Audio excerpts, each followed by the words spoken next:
Olá, bom dia! Estamos nós reunidas para mais uma aula da comunidade de volta para casa, onde nós estamos tratando então os 3 módulos da insegurança.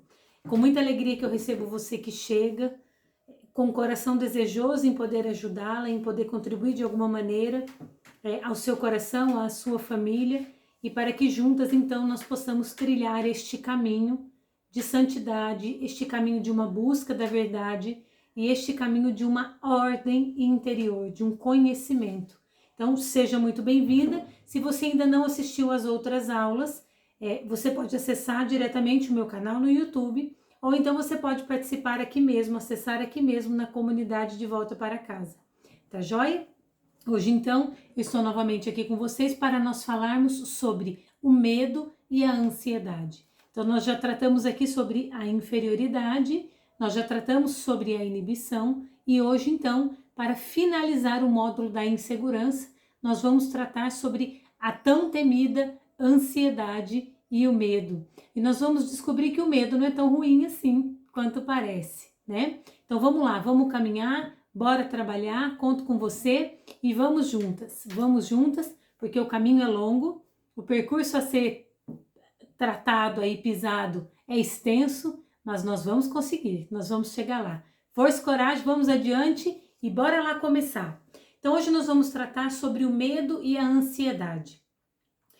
A ansiedade nos dias de hoje, ela é quase que epidêmica, nós vivemos numa sociedade ansiosa, onde desde a mais tenra idade nós já vemos crianças altamente ansiosas, adolescentes ansiosos, adultos ansiosos, e o mais engraçado é o que mais nós ouvimos no consultório é: doutor, estou com uma crise de ansiedade, né? Nem tudo aquilo que nós temos é de fato uma crise de ansiedade, mas isso já se tornou, né, nos lábios, na boca das pessoas, algo muito comum.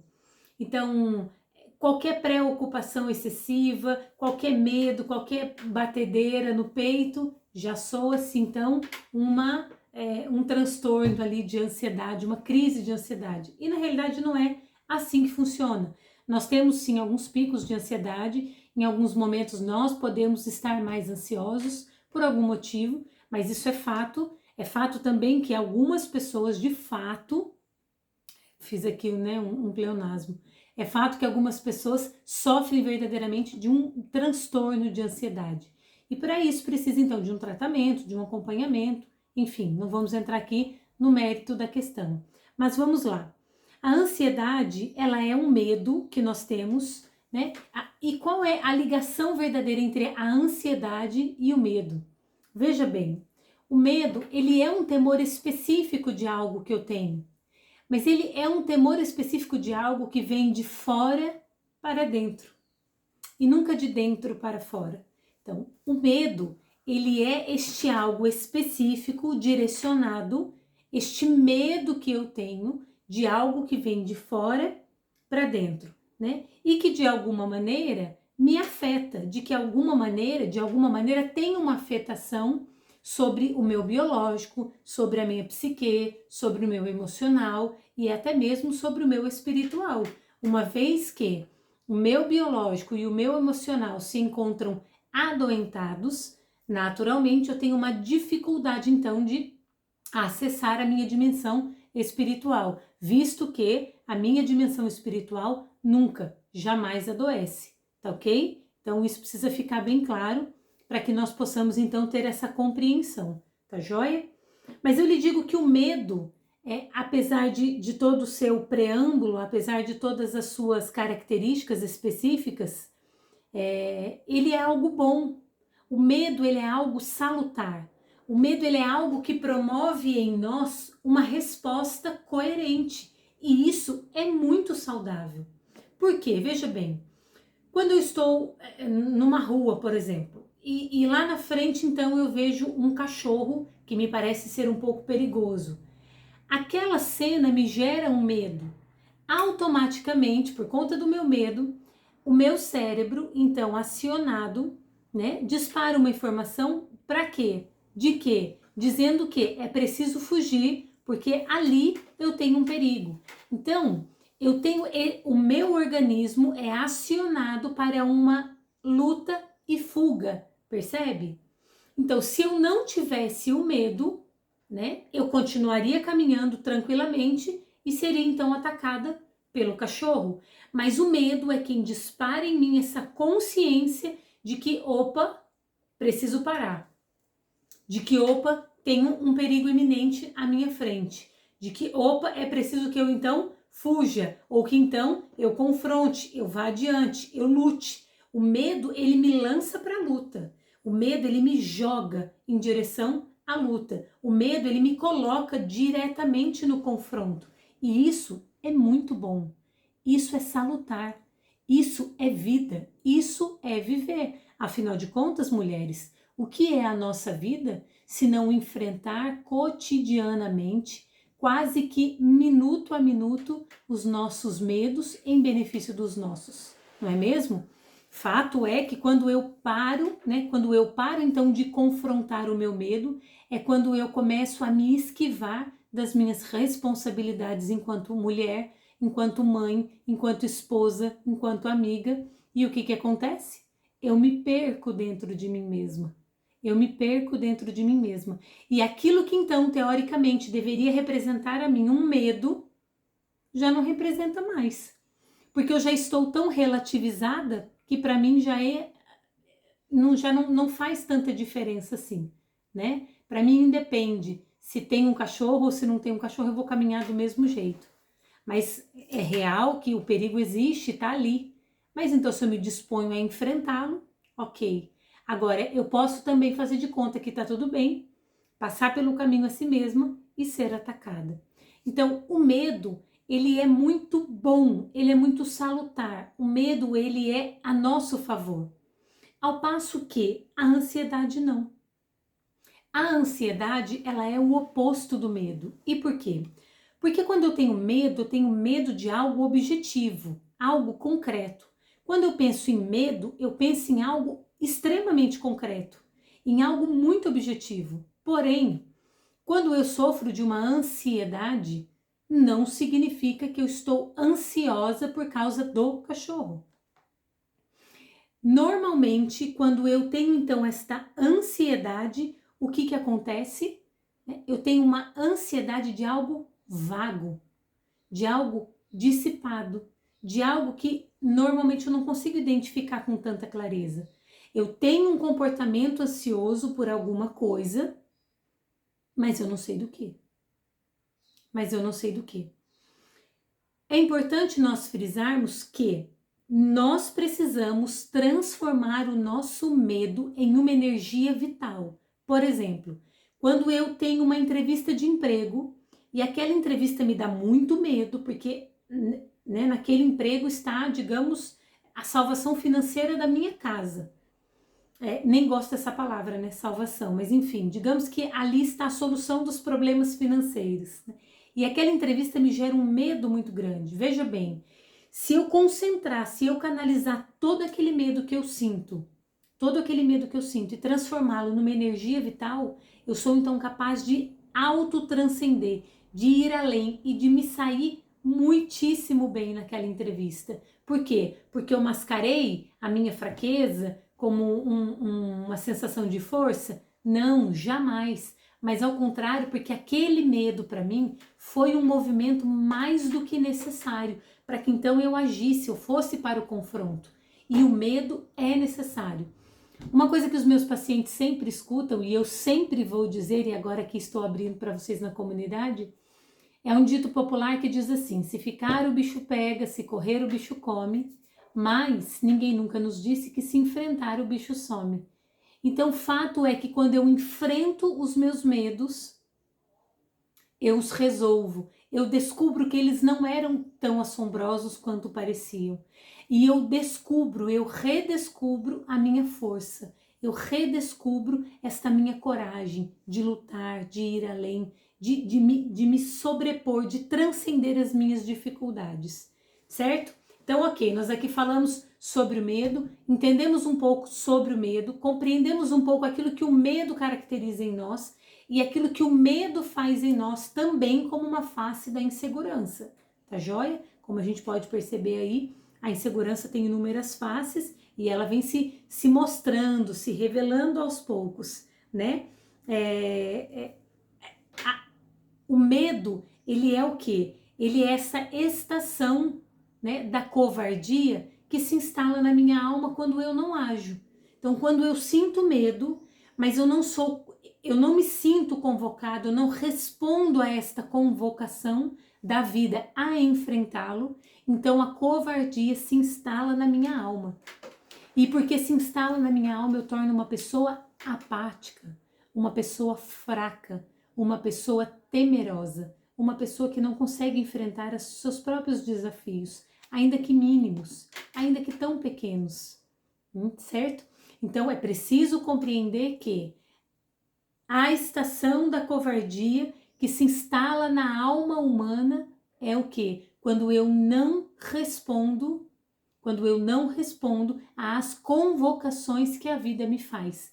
E detalhe, essas convocações, elas são diárias, momentâneas. Eu acordo, a vida se apresenta a mim me convocando a viver bem aquele dia. Mas de repente aquele dia eu não tô tão bem. Eu tô com cólica, eu tô cansada, eu tô com sono, eu tô irritada, eu tô... Enfim, são N possibilidades, né? Mas ninguém tem nada a ver com isso. Ninguém tem nada a ver com isso. Então esse enfrentamento faz com que a covardia não se instale na minha alma. E a cada luta, a cada enfrentamento, a cada confronto, eu me redescubro uma mulher maior. Eu me redescubro uma mulher mais forte. Eu me redescubro então uma mulher mais temente, uma mulher que vai adiante, que impunha sua própria família, sua própria vida e que não teme lutar.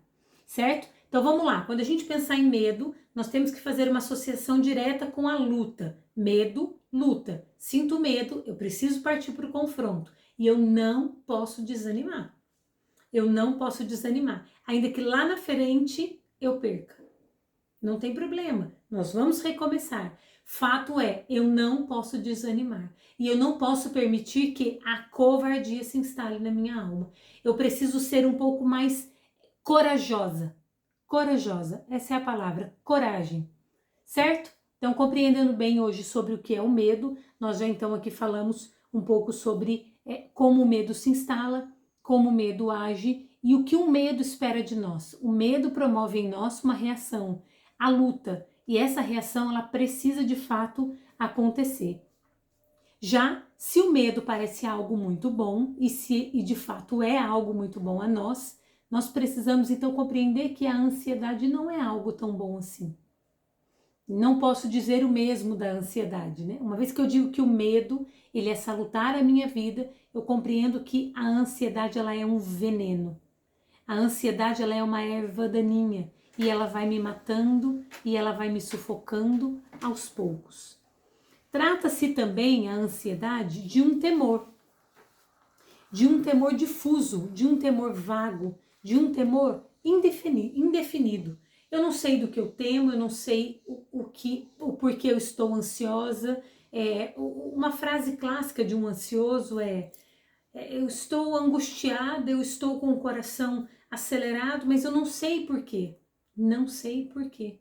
Esta é uma fala muito comum de uma pessoa ansiosa. E por quê? Porque de fato a ansiedade ela é muito indefinida, ela é vaga, ela se perde, né, no meio das coisas concretas. E então nós, naturalmente, nos perdemos junto. Na ansiedade, as sensações elas são produzidas, elas acabam sendo produzidas por coisas irreais. Por coisas que nós não temos. Então, se eu vejo um assaltante na esquina à noite, onde eu preciso cruzar a pé, eu olho, aquela sensação me gera medo. É uma sensação concreta, percebe? O cachorro tá lá, eu vou ter que ir. Então, aquele cachorro concreto, veja, gera em mim o medo. A ansiedade, eu olho, mas eu não vejo nada. Eu olho, mas eu não enxergo. Percebe? E esse não ver, esse ser indefinido gera em mim uma ansiedade. E isso vai crescendo dentro de mim. Isso vai tomando forma, vai tomando corpo dentro de mim. Então, nós podemos dividir assim o medo como algo concreto, a ansiedade como algo indefinido, como algo vago, o medo como luta e fuga, eu preciso reagir, a ansiedade como desespero, angústia. Lembrando que o medo e a ansiedade são também uma face da insegurança. Então, aquela pessoa que é temerosa demais, que é medrosa demais, ou aquela pessoa que sofre demais da ansiedade, ela é uma pessoa insegura. E eu não vou aqui me ater tanto no medo, mas eu vou me ater mais na ansiedade, que eu creio ser de maior valor. Eu acredito que a ansiedade para nós fale mais ao nosso dia a dia e diga mais também das nossas vivências, né? Fato é que enquanto nós, enquanto mulheres, não resolvemos as nossas questões fundamentais da vida humana, veja bem, enquanto nós não tivermos coragem de resolver as nossas questões fundamentais da vida humana, uma insônia, uma bala perdida que cruza, né? Agora, por exemplo, na atual situação do nosso país, será que vai acontecer alguma coisa? Será que não vai? Isso tudo são situações que promovem em nós esta ansiedade. Agora, é real que se de fato eu não resolver isso dentro de mim, se eu não resolver isso dentro de mim como uma questão fundamental e humana, o que vai acontecer? Né? Uma decisão que eu preciso tomar e uma decisão que acarreta uma consequência na minha família toda, isso vai se transformar num mecanismo de ansiedade dentro de mim. E por quê? Porque eu fico protelando as minhas decisões. Eu se ficar, o bicho pega. E se correr, o bicho come, correto? Então, eu fico protelando as minhas decisões, eu fico protelando as minhas resoluções, e com isso, o que acontece? Eu desperto em mim um mecanismo de ansiedade. Um mecanismo de ansiedade que interfere demais no meu modo de ser, no meu modo de pensar, no meu modo de confiar, no meu modo de agir. E quanto mais eu vou interiorizando, quanto mais eu vou aceitando, quanto mais eu vou me abaixando para este sentimento de ansiedade, para este mecanismo de ansiedade, mais eu vou dando então espaço para que ele cresça dentro de mim. Mais eu vou dando espaço para que ele seja dentro de mim. E para isso é muito importante que a gente fale aqui de alguns pontos específicos, e é sobre eles que eu gostaria aqui de me ater com vocês. Nós temos então dois pontos importantes, que é o materialismo e o hedonismo. Então, o que vem a ser o materialismo, né? Só conta o que é tangível. E o hedonismo, o prazer e o bem-estar. Nós vivemos numa sociedade profundamente materialista e hedonista, onde as pessoas estão o tempo todo preocupadas consigo, com o seu bem-estar, com o seu prazer. Veja bem, ninguém mais tolera uma dor. A mínima dor que surge já corre na farmácia. Por que cada esquina hoje tem uma farmácia? Para atender à demanda. Por quê? Porque as pessoas já não toleram mais nada. Por conta do seu próprio bem-estar. Por conta do seu prazer. Então, o materialismo e o hedonismo, eles têm conduzido a sociedade ao buraco. Eles têm conduzido o matrimônio ao buraco. E por quê? Porque dentro do matrimônio eu ainda continuo discutindo quem é que tem direito a ter mais prazer.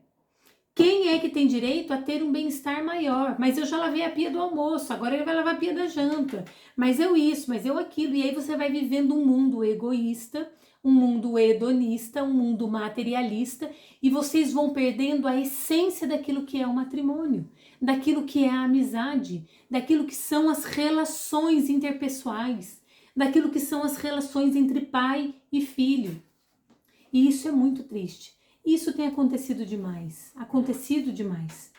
Em contrapartida, nós temos aí também um outro aspecto que entra a permissividade, o relativismo e o consumismo. Lembrando que a permissividade, o relativismo e o consumismo geram na alma uma profunda melancolia e indiferentismo. Então, veja bem, nós estamos cercados de tudo aquilo que está pronto a destruir. Nós temos o materialismo, o hedonismo aqui. Desse lado nós temos então a permissividade, o relativismo e o consumismo. Nós estamos de fato perdidos em tudo aquilo que nutre o corpo, em tudo aquilo que sacia o corpo, em tudo aquilo que me faz querer o tempo todo o meu próprio bem-estar. Mas eu não me dou conta de que este comportamento, de que estas ideologias, de que esta cultura está me levando a uma profunda vida melancólica e indiferente. Eu tenho me tornado uma mulher melancólica, uma mulher indiferente ao meu esposo, uma mulher indiferente aos meus filhos, uma amiga indiferente à dor dos meus amigos, uma cristã indiferente à minha fé. Percebe? E nós não nos damos conta. Nós vamos nos deixando levar e a coisa vem acontecendo sorrateiramente, nós não percebemos e quando nós nos damos conta, nós já estamos mais dentro do buraco do que a gente poderia imaginar. E isso é muito real, né? Basta que você olhe ao seu lado, ao seu redor e veja quantas mães, quantas famílias, né, se desfazendo a troco de nada, a troco de prazeres momentâneos. No consultório isso é muito comum, muito comum. Términos de matrimônios e casamentos e situações por briga de prazer, para ver quem merece ser mais feliz, para ver quem merece receber mais, mas ninguém briga para saber quem precisa de fato se doar mais, né? Nós já estamos com a mente sendo formada e trabalhada para este relativismo, hedonismo, e todas essas coisas vêm nos tirando a essência daquilo ao qual nós fomos chamados. E para que de fato nós fomos chamados? Para a contemplação da verdade. Não há outro meio. Então, lembrando que tudo isso que eu estou trazendo, né, o materialismo, o hedonismo, o relativismo, enfim, todas essas questões, elas são como que um gatilho a disparar em mim, então um mecanismo ansioso, porque eu me deixo levar por certas situações que não são concretas, mas que de algum modo trazem essa afetação sobre mim. Então vamos lá. O homem deste final de século, né, nós que estamos aqui neste século hoje, nós compreendemos que nós estamos à deriva. Muitas de nós não sabemos para onde nós estamos indo. Olha a insegurança. Muitas de nós não sabemos para qual sentido o barco tem navegado. E eu fico à deriva. Eu não sei o que fazer, eu não sei como fazer, eu não sei como agir. Percebe? E aí o que acontece? É por essa razão que nós vamos nos sentindo cada vez mais incapacitadas. E como incapacitadas, nós sofremos. Aumenta em nós o sofrimento. Cresce em nós o sofrimento. E fica cada vez mais difícil lutar. Isso é fato, né? Não tem como. Quanto mais eu sofro, quanto mais eu estou sofrida, quanto mais isso acontece na minha vida, menos força eu tenho para lutar. A menos que o sofrimento seja para mim esclarecedor e um ponto de partida para então um confronto real que precisa acontecer. E isso é belo, isso é belíssimo, isso é sinal de maturidade humana, isso é sinal de conhecimento humano. Quando eu sou capaz de olhar para o meu sofrimento e compreender que através dele eu sou capaz de autotranscender. Isso é fabuloso, isso é maravilhoso, isso é belíssimo. Então, precisamos estar atentas ao que nós temos feito com todo este sofrimento, porque a ansiedade e o medo são em nós também um sofrimento. E às vezes, muitas de nós trazemos medos, inseguranças, ansiedades guardadas no nosso coração que nem mesmo o nosso esposo conhece. Nem mesmo o nosso esposo conhece. E nós passamos anos da nossa vida com aquilo ali, cutucando, né, chamejando ali o tempo todo ali e não deixa eu esquecer que ele tá ali. E aquilo se torna para mim um sofrimento constante. Um sofrimento constante. A nossa vida, ela não acaba. Mas ao contrário, a nossa vida, ela se transfere para uma glória sem fim. Nós estamos aqui de passagem. E para que verdadeiramente eu possa gozar dessa glória sem fim que me espera lá na frente, eu preciso fazer por onde? Sem medo, com coragem. Com coragem. E por que que hoje o mundo, as pessoas, as famílias têm sofrido tanto, tanto com o hedonismo, com o materialismo, com, enfim, né, todas essas coisas que foram ditas? Por um único motivo: a falta de sentido na vida. A falta de sentido na vida. E quando eu não tenho algo para crer, alguém para amar ou uma causa a me dedicar, né? Vou ser aqui um pouco mais explícita com vocês. Quando eu de fato não acredito em Deus, quando eu não tenho uma luta na qual eu possa acreditar e confiar que existe lá, do outro lado da travessia, alguém que me espera, alguém que me ajuda, alguém que me dá as mãos, eu me perco no caminho. E por quê? Porque a minha vida se torna uma vida vazia. Eu faço para nada. Eu coloco metas, eu atinjo as metas e paro nas metas. As coisas não acontecem, as coisas não se estendem, as coisas não vão adiante, né? Sem Deus, existe um aniquilamento total de nós mesmos. E quanto mais distante dele eu vivo, mais ansiosa, mais este mecanismo de ansiedade cresce em mim. Por quê? Porque eu não tenho em quem colocar a minha confiança. Então eu fico vagando pelo ar o tempo todo. E por quê? Porque eu não tenho uma raiz sólida. Porque eu não tenho onde fincar a minha base. Porque eu não tenho aonde me segurar. Então veja que ao final das contas, toda a insegurança, né, ela tem aí como um tripé a nossa criação, a maneira como nós fomos gerados, nós sabemos disso, mas nós temos também a fé. A fé soluciona muitos problemas,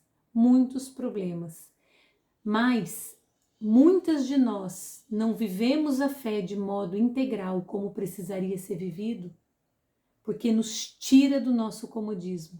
E como eu disse lá atrás, na outra aula, né, quando eu quero o amor, mas eu não tenho esse esforço em amar. Quando eu quero a glória, mas eu não quero o sacrifício. Veja bem, né? Hedonismo. Eu me prendo no meu bem-estar, eu me prendo no meu bel prazer e eu esqueço que a minha vida é luta, confronto. Não tem outra saída. A nossa vida é lutar e confrontar os nossos medos. É lutar e confrontar os desafios que a vida nos convoca a cada dia, certo? Então, tenhamos isso em mente, né? Que se a vida humana, por mais longa e prazerosa que seja, dissolver-se no nada, se acabar na morte, não valeu a pena eu ter vivido. Mas eu preciso olhar para a vida humana e compreender que com a morte eu começo a viver. Isso faz toda a diferença. Porque isso me fortalece a me empenhar na luta, porque isso me fortalece a não temer, porque isso me fortalece a enfrentar os meus medos. Então, todo tipo de insegurança, desde o meu complexo de inferioridade, a inibição, ao medo, à ansiedade, né? Por trás de tudo, digamos que o maior passo que precisaria ser dado para que eu enfrentasse e conseguisse então superar esta insegurança em mim é compreender que com a morte eu começo a viver, mas que eu só tenho até a morte para trabalhar a minha vida, para me conhecer, para olhar para as minhas mazelas, para compreender os meus medos, para entender as minhas inseguranças e não temer o confronto, certo? Então eu espero que todas vocês possam verdadeiramente pontuar, colocar o dedo, compreender o porquê de muitas atitudes, identificar dentro de vocês o que é que de fato precisa ser mudado e não tenham medo, partam para a luta. Vão para a luta sem medo, com coragem. Afinal de contas, a morte é só o começo. Tá joia? Então aqui nós estamos finalizando o nosso módulo sobre a insegurança e é com muita alegria que então eu deixo para vocês mais essa aula e daqui uma semana nós nos reencontramos aqui no canal. Mais uma vez, né, deixar o recadinho para você que não assistiu às outras aulas, você pode acessar diretamente o meu canal no YouTube ou então assistir as aulas pela comunidade de Volta para Casa. E não esqueçam que ao final de janeiro nós faremos então o nosso sorteio para que uma de vocês, né, que queiram, evidentemente, possam participar do sorteio para uma sessão de psicoterapia breve, inteiramente gratuita, onde nós possamos começar a nortear algumas coisas importantes. Tá joia? Um beijo no coração, fiquem com Deus, força e coragem, vamos adiante!